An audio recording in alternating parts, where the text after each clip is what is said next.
Пленарное заседание – это уже завершающий этап Российско-грузинского молодежного форума. Активисты встречаются на базе Академии цифрового развития образовательного проекта группы «Сафмар», созданного по инициативе предпринимателя и мецената Микаила Гуцериева в рамках договоренности с главой Ингушетии Махмудом Али Калиматовым. В ходе дискуссии отмечалось, что именно культура служит тем прочным фундаментом, на котором должны строиться дальнейшие отношения. Мы один народ. Насколько связаны грузины и ингуши друг с другом, даже не только в генетическом плане, а еще и в духовном. О значимости таких встреч для развития межрегиональных связей говорила и президент торгово-промышленной палаты Ингушетии Радмила Налгиева. Она подчеркнула, что диалог, особенно среди молодежи, это инвестиция в долгосрочное и стабильное партнерство. Здесь сегодня присутствует молодежь из субъектов Российской Федерации, это и Ставропольский край, Волгоградская палата, и это наши коллеги из торгово-промышленных палат направили сюда молодежь, это молодые предприниматели. Поэтому хочется сказать большое спасибо большой команде людей, которая организовала это мероприятие. В рамках пленарного заседания участники подготовили содержательные доклады, в которых детально раскрыли глубинные исторические и культурные связи братских народов Грузии и Ингушетии. Выступающие приводили примеры из общего кавказского эпоса, схожести обычаев и традиций гостеприимства, которые на протяжении веков были нерушимой основой для дружбы. Мы всегда жили в бок о бок на этой прекрасной кавказской земле.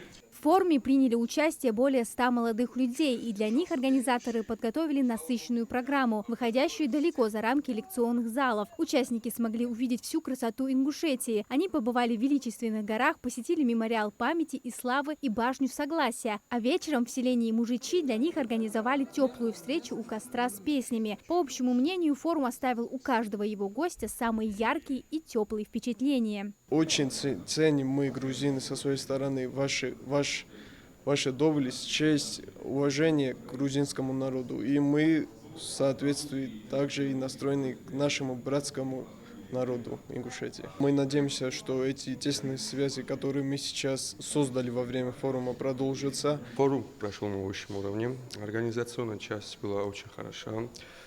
Начиная, сопровождение нас, начиная с вашего гостеприимства ингушского народа и заканчивая уже ученой частью, так сказать, все было очень насыщенно и все довольны, все приезжие очень довольны.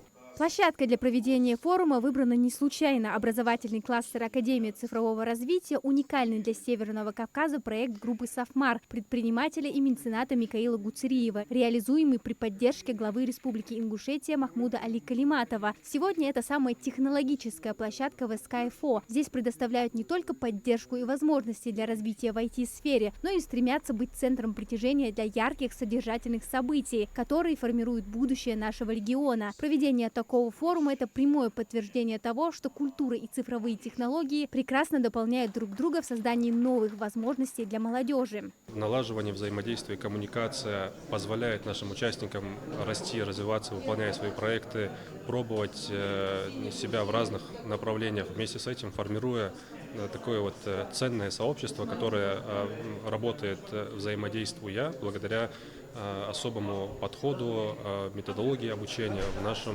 кластере. Форумы такого масштаба открывают для региона новые перспективы. Они не просто укрепляют связи, но и создают прочную основу для будущих совместных проектов в экономике, культуре и цифровой сфере. А энергия и идеи молодых лидеров становятся тем самым кодом дружбы, который гарантирует успешное и динамичное развитие всего Кавказа. Амина Зязикова, Абдулла Тангиев, Магаз 24.